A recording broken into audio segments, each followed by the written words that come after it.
सर्वसिद्धि ध्रुवमचलमनोभङ्गयम्पते ओच्छामि समयपाहुरं विणमो सुधकेवलीमणिदं नमः समयसाराय स्वानुभूत्या चकासते चित्स्वभावाय भावाय सर्वभावान्तरच्छिदे. काय पाहिलं होतं? चार अनुयोग कसे घटवले होते? प्रथमानुयोग, कर्णानुयोग, चरणानुयोग आणि द्रव्यानुयोग. मग आपल्या जीवनावर घटवलं तर आपली घटना सांगितली तर तो कोणता अनुयोग झाला? प्रथमानुयोग. नंतर जे आपलं प्रमादी वागणं आहे ते सोडून द्या, चरणानुयोग झाला. ऐसा था म्हटलं की प्रथमानुयोग, इसे छोडो म्हटलं की चरणानुयोग. नंतर ऐसा करणे से ऐसा होत आहे म्हटलं की कर्णानुयोग. मग आम्ही शुभ परिणाम केले तर आम्हाला पुण्य बंद होतं, अशुभ परिणाम केले तर पाप बंद होतो. आणि हा मी चिदानंद म्हणून स्वतःला जाणलं तर आम्ही अतींद्रिय आनंदाला प्राप्त होतो. हा सगळा काय झाला? कर्णानुयोग. कर्ण म्हणजे परिणाम, कर्णानुयोग. करण म्हणजे परिणाम, परिणामाच्या अनुसारे युज जोडणे पण अर्थ होतो. आणि एका द्रव्यात असेल तर समाधी होतो, दोन द्रव्यात असेल तर जोडणे अर्थ होतो. मग आता कर्णानुयोग म्हणजे आता मनोवचन कायचा योग असंच जेव्हा सांगतो तेव्हा जोडणे अर्थ झाला. आणि ज्या वेळेस आपण आपला उपयोग स्वतःच्या स्वरूपाकडे लावलाय असं म्हणतो त्यावेळेस समाधी म्हणजेच आपल्याला अनुभूती झाली. त्याच्यानंतर द्रव्यानुयोगाने काय सांगितलं? ऐसा है, असं आहे. असं आहे म्हणजे शुभ परिणाम आहेत, अशुभ परिणाम आहेत आणि शुद्ध परिणाम आहेत. असं आहे हे सांगणारा द्रव्यानुयोग. मग हे आपल्यावर घटवलं. नंतर महाराजींच्या जीवनावर काय सांगितलं होतं? त्यांची दीक्षा झाली, त्यांनी असं असं संलेखना साधली, अशी घटना सांगितली तर तो महाराजींचा काय झाला? प्रथमानुयोग झाला. त्याच्यानंतर महाराजींनी काय केलं की परिग्रह वगैरे काही नाही सांभाळायचं म्हणून त्यांनी दृष्टी जराशी मंद झाली तर लगेचच त्यांनी काय केलं? 12 वर्षाची नियम संलेखना घेतली. मग अशा रीतीने प्रमादी वागणं सुटलं, परिग्रह सोडला. हे सगळं काय झालं? चरणानुयोग. त्याच्यानंतर कर्णानुयोग काय सांगतो? ऐसा करणे से ऐसा होता है. मग आता त्यांनी शुभ परिणाम केले तर त्यांना काय झालं? पुण्यबंध झाला. अशुभ परिणाम केले तर पापबंध झाला. आणि हा मी चिदानंद म्हणून जाणलं तर अतींद्रिय आनंद शुद्धोपयोग झाला. तर हे सगळं काय सांगितलं? कर्णानुयोग. आणि द्रव्यानुयोग काय सांगतो? ऐसा आहे.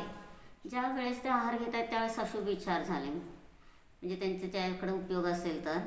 नंतर जेव्हा ते पश्चाताप करतात त्यावेळेस शुभ भावात आले. त्याच्यानंतर हा मी चिदानंद म्हटलं की अनुभूती घेतली तर तिथं शुद्धोपयोगात पण गेले. इकडं प्रतिक्षिप्त क्रियेने चावण्याचं काम चाललं आहे पण तिकडं त्यांचं लक्ष नाही आहे. लगेचच ते आतमध्ये काय करतायत? स्वरूपाचं संवेदन करतायत. आणि स्वरूपाचं संवेदन करून काय करतात? मोक्ष मार्गस्थ होत आहेत. मग आपल्याला त्या लक्षात घ्यायचं आहे की आम्ही सुद्धा असा कर्णानुयोग आमच्या जीवनात करू शकतो. आणि द्रव्यानुयोग सांगतो ऐसा आहे. शुभ परिणाम आहेत, अशुभ परिणाम आहेत आणि शुद्ध परिणाम आहेत. बघा की अशुभ परिणामात जास्त वेळ टिकत होते का महाराजजी? नव्हते. म्हणजे ते झालं त्यांच्याविषयीचा द्रव्यानुयोग. शुभ परिणामातच ते जास्त राहत होते आणि त्याच्यानंतर शुद्धोपयोगात वारंवार जात होते. आहार घेताना केस वगैरे नसताना सुद्धा पटकन महाराजजी खाली बसायचे. मग का बरं तसं केलं विचारल्यावर म्हणायचे की माझा उपयोग तुटला. आज 5 वाजता करा बरं. खूप आवडणारे पदार्थ ताटात आहेत आणि माझा उपयोग तुटला म्हणून पटकन हात धुवून निघायचं. होतं आहे का? उलट आवडणारे पदार्थ आहेत म्हटल्यावर आपण काय म्हणतो? थांबा. असं 48 मिनिटाचं रोजच पाळतो. आज जरा उशीरपर्यंत येणं का तर आपल्याला चांगलं जेवायला मिळालं आहे. म्हणजे आपल्याला इतकी आसक्ती असते, त्यामध्ये एकत्वबुद्धी असते आणि त्यामुळं आपण असं त्यापासून अलिप्ततेने करू शकत नाही. म्हणून चर्या महत्त्वाची आहे की आम्ही किती चर्या आमच्या जीवनात उतरवतो महाराजांचं बघून ते महत्त्वाचं आहे. त्यांची चर्या कशी होती, सगळीकडं निरासक्त योग, कुठंच ते असं आसक्तीने वगैरे करायचे नाही. आणि असं निरासक्त योग होता की त्यामुळं त्यांचं जीवन कसं आहे, आनंदमय आहे. कुणी कितीही त्यांना काय केलं की ह्या विकारी भावांमध्ये फसवलं तरी स्वतः ते फसत नव्हते. लगेचच आपल्या साधनेमध्ये हा मी चिदानंद म्हणून अनुभूती घेत होते आणि मोक्ष मार्गस्थ होत होते. म्हणून फक्त आपण जय म्हणतो, महाराजांची जय वगैरे, परंतु त्यांची जशी साधना झाली तशी माझ्या जीवनात साधना व्हायला पाहिजे असं आपल्याला वाटतं का? तसं वाटलं तरच आपण मार्गस्थ झालो. आणि जर आम्ही आमच्या जीवनात साधना केली नाही तर आमचं जीवन काय चाललंय, वाया चाललंय. म्हणून त्यांच्याकडे चार अनुयोग घटवले आणि शेवटी काय सांगितलं होतं की 4 पुसके करतो पूजेमध्ये. मग कसं करतो, स्वस्तिक काढून स्वस्तिकाला काय करतो, परत असे ॲरो करतो. काय ॲरो करतो तर 4 गतीतनं सुटायचं आहे म्हणून ॲरो करतो. म्हणजे नुसतं स्वस्तिक काढून जर असं ठेवलं आणि त्याच्यामध्ये असे ॲरो केलं नाही तर त्यातनं सुटायचा मार्ग कळणार नाही. मग ते ॲरो करून त्यातनं काय केलं की मी ह्या 4 गतीतनं आत्ता सुटणार आहे. त्याच्यानंतर दुसरं काय सांगितलं, 4 अनुयोग 4 पुंसके केले. मग 4 अनुयोगाचा अभ्यास करून मी काय करणार, 3 रत्नत्रयाचे 3 पुंसके केले तर रत्नत्रयाला प्राप्त होणार आणि मग मी काय होतो, सिद्धशिलेवर विराजमान होतो. म्हणून ही सगळी प्रक्रिया आहे पूजेमध्ये सुद्धा अनुभूतीची. पण अनुभूती सोडून आपण पूजा करत असतो. म्हणून महाराजांनी काय सांगितलं, जल जसं स्वच्छ आहे तसा माझा आत्मा स्वच्छ आहे, चंदन जसं शीतल आहे तसा माझा आत्मा शीतल आहे.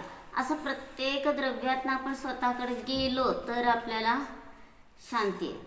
आणि ते 52 गेरू चंदन कसं असतं, अगदी टाकलेल्या उकळत्या तेलात टाकलं तरी सुद्धा ते तेल लगेच काय होतं, थंड होतं. म्हणजे त्या चंदनाचा गुणधर्म त्या तेलाच्या संपर्कात सुद्धा गरम झाला नाही आहे, उलट ते तेल सुद्धा काय झालं, थंड झालं. म्हणजे यातनं लक्षात घ्यायचं की आम्ही आमच्या स्वभावाला जाणलं तर आमचे हे सगळे खोटे औदैहिक भाव काय झाले, सहजच संपले. म्हणून मी न्याय काय असं जर आपण जाणलं, कसं वेदन करायचं तर न्याय काय असं जाणलं तर आपल्याला अनुभूती होणार. जसं आता ही भिंत आहे म्हणावं लागतंय का, भिंत म्हणून लगेचच आपण काय करतो, जाणीव करतो. मग तसं मी ज्ञानमय जीव आहे असं आपण जर जाणलं तर तिथं आपल्याला ज्ञानमय असे शब्दसुद्धा जल्पसुद्धा करण्याची गरज नाही. फरशी म्हणावं लागतंय का, लगेच आपल्याला जाणीव होते. तसं मी ज्ञानमय आहे अशी आपण काय केली, जाणीव केली. आणि अशी जाणीव केली तरच आपण काय झालो की ह्या सगळ्या दुःखातनं सुटलो. म्हणून मला सारखं माझ्या ज्ञानस्वरूपालाच जाणायचं आहे. ज्ञानस्वरूप सोडून मला दुसरं काहीच प्रिय नाही. म्हणून धर्म तेवढाच आहे, जेवढा शुद्धोपयोग आहे तेवढाच धर्म आहे. खूप पूजा भक्ती दान सगळं केलं पण हा मी चिदानंद अनुभूती घेतली नाही तर आपल्याकडनं धर्म झालेला नाही. म्हणून शुभ भावाला धर्म म्हणत नाहीत. आणि आज बाहेर काय प्रचार चाललाय, दान करा, पूजा करा, शुभभाव करा आणि तेवढ्यालाच धर्म सांगतायत. म्हणजे हे सगळं चुकीचं चाललंय. पण जेवढा आत्मानुभूतीचा क्षण आहे तोच खरा धर्म आहे. आणि त्या धर्माला आम्ही प्राप्त झालो तरच आम्ही काय होतो, मार्गस्थ होतो. आणि त्या धर्माला जर आम्ही प्राप्त झालो नाही तर आम्ही मार्गस्थ होऊ शकत नाही. म्हणून आम्हाला सारखं कुठं वेदन करायचं आहे, स्वरूपाचं वेदन करायचं आहे. आणि असं स्वरूपाचं वेदन केलं तर आम्हाला शांती आहे. म्हणून महाराजांनी ध्यानाचं कसं सांगितलं, ध्यान ही ज्ञानाची पर्याय आहे मुख्यतेने आणि चारित्राची गौण रूपाने पर्याय आहे. म्हणजे यातनं लक्षात घ्यायचं आहे की ज्ञानाची मुख्यतेने पर्याय आहे आणि चारित्राची गौण आहे. म्हणजेच चारित्र असं विशिष्ट असेल तर ध्यान होतं, तर सम्यक दर्शन होतं असं नाही. बघा एका मोठ्या पंडितजींनी काय केलं, मरताना एक लेख लिहिला, मी जन्मभर व्रती झालो नाही म्हणून मी मिथ्यादृष्टी. कशावर प्रामाण्य केलं, व्रत असेल तरच मी सम्यक दृष्टी होणार आणि व्रत नसेल तर होणार नाही असं त्यांनी व्रतावर काय केलं, प्रामाण्य अवलंबून ठेवलं. तर हे म्हणणं त्यांचं काय आहे, चुकीचं झालं. तर मी स्वभावाला जाणलो तरच काय आहे, व्रती आहे. मी स्वभावाला जाणलं नाही तर मी स्वभाव जाणलो तरच सम्यक दृष्टी आहे. आणि स्वभावाला जाणलं नाही तर मी सम्यक दृष्टी होऊ शकत नाही. म्हणून जाणीव करायची आहे. जसं आत्ता आपल्याला स्त्री आहे, महाराजजी नेहमी म्हणायचे डोळे बंद करा आणि ध्यान करा, डाव्या हातावर उजवा हात ठेवा आणि डोळे बंद करून मी स्त्री आहे अशी जाणीव करा, मी पुरुष आहे अशी जाणीव करा. आपल्याला बडबड करावं लागते का, मी स्त्री आहे पुरुष आहे? अजिबात बडबड करावं लागत नाही. लगेच आपल्याला सेन्सेशन होत आहे, वेदन होत आहे. मग तसं मी ज्ञानमय आहे अशी जाणीव करा. आणि असं ज्ञानमय आहे अशी जाणीव केली तर हा जीव काय झाला, मार्गस्थ झाला.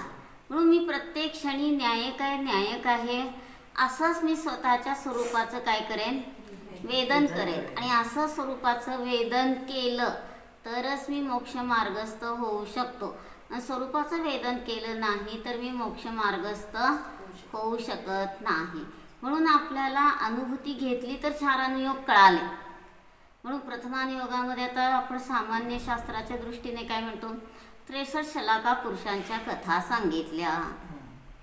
तर काय झालं, सामान्य प्रथमानुयोग सांगितला. त्याच्यानंतर चरणानुयोगामध्ये इसे छोडो, जे प्रमाद आहे ते सोडून द्या म्हणून सांगितलं. त्याच्यानंतर कर्णानुयोगात काय सांगितलं, ऐसा करने से ऐसा होता है. आणि द्रव्यानुयोग सांगतो ऐसा है. तर अशा रीतीने 4 अनुयोगातनं सामान्य रूपाने हे वर्णन केलं. पण आमच्या जीवनात आम्ही जर घटवायला बसलो तर मी माझ्या स्वरूपाला जाणलं तर मला अनुयोग कळाले. अनुयोग, अनु म्हणजे अनुसारे, युज योज जोडणे. मी माझ्या स्वरूपाकडे उपयोग लावला तर अनुयोग कळाला. आणि मी स्वरूपाकडे उपयोग लावला नाही तर मला अनुयोग कळाला नाही. म्हणून युज योजाचं काय सांगितलं, एका द्रव्यात असेल तर श्लोक वार्तिककारांनी सांगितलं समाधी अर्थ करायचा. आणि 2 द्रव्यात असेल तर मनोयोग, वचनयोग, काययोग, असं 2 द्रव्याचा जेव्हा संबंध घेतो त्यावेळेस तिथं काय आहे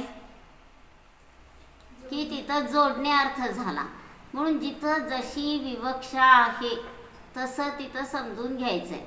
आणि जर आम्ही एका द्रव्यात अनुभूतीसाठीच ज्ञानपर्यायाचा उपयोग केला तर आम्हाला आत्ता पण शांती आहे, पुढं पण शांती आहे. आणि जर आम्ही अनुभूतीसाठी ज्ञानपर्यायाचा उपयोग केला नाही तर आम्हाला आत्ता पण दुःख आहे आणि पुढं पण दुःख आहे. म्हणून सारखं आम्ही काय करायला पाहिजे, स्वतःला जाणलं पाहिजे. आणि स्वतःला जाणलं, मी ज्ञानमय असं म्हणायची पण गरज नाही आहे, ते शुभभाव झाले. ज्ञानमय अशी जाणीवच केली आणि जाणीव केली तर सम्यक दर्शन झालं. जाणीव केली तरच आत्मानुभूती घेतली तरच आम्ही मोक्ष मार्गस्थ झालो. त्यांचं वेगळं त्यांचं वेगळं मान्यता आहे. म्हणजे काय प्रश्न होता, वेदन करायचं कसं काय विचारत होता.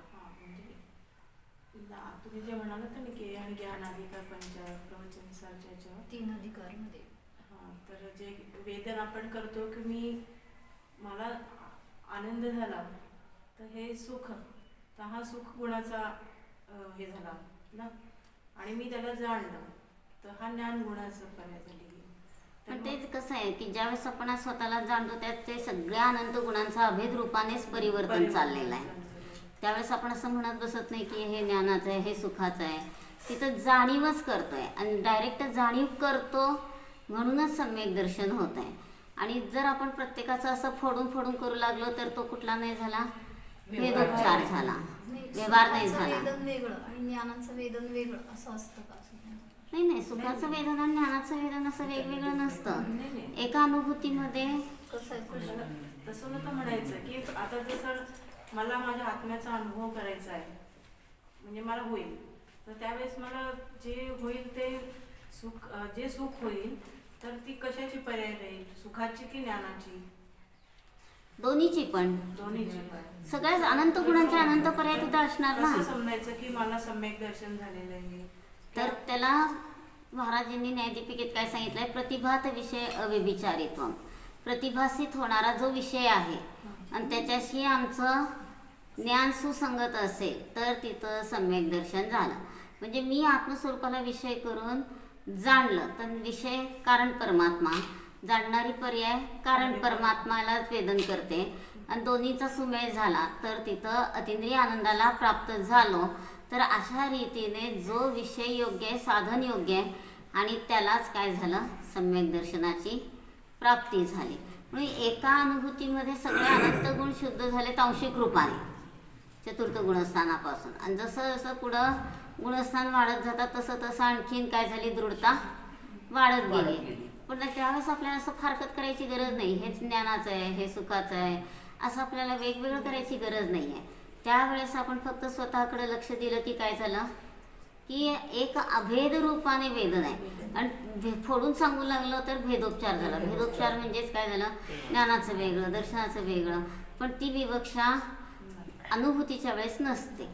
म्हणून जितकं आपण स्वरूपाचं वेदन केलं तितकं आपल्याला आत्ता पण शांती आहे, पुढं पण शांती आहे. स्वरूपाचं वेदन केलं नाही तर आपल्याला आत्ता पण दुःख आहे आणि पुढं पण दुःखच आहे. म्हणून आपल्याला सारखं स्वतःच्या स्वरूपाचं चिंतन करायचं आहे.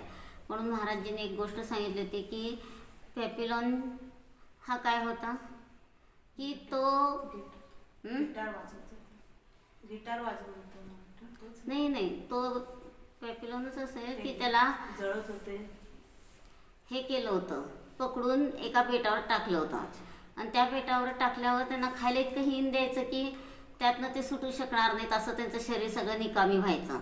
अगदी डाळीचं पाणी द्यायचं वगैरे काहीच पौष्टिक द्यायचं नाही. आणि मग त्यांनी इतकं विचार केला की मला इथून सुटून स्वतंत्र देशाचा स्वतंत्र नागरिक व्हायचा आहे. तर त्याला मग सगळी तशी माहिती पण मिळत गेली आणि काही असे मित्र मिळाले की त्यांनी खोबरं वगैरे त्याला पुरवलं आणि मग तो तिथनं ते एका मित्रासहित निघाला बाहेर. आणि बाहेर निघाला तर पुढं काय झालं की आता अगदी एवढंच अंतर राहिलं आहे, समुद्रातून चालले, समुद्रातनं निघाला बाहेर आणि थोडं अंतर राहिलं आहे. तो तिथं गेल्यावर म्हणतो की तिथं वरून कोरडी जमीन दिसते पण आत गाळ आहे, तिथनं जायचं नाही, हे मित्राला तिथं गेल्यावर सांगू म्हणतो. आणि मित्र काय विचार करतो की याला काहीतरी खाद्य नाश्ता वगैरे आणू म्हणून तो पळत पुढे गेला आणि त्या गाळात फसला आणि तो तिथंच मेला. मित्राचा मृत्यू समोरच बघावा लागला.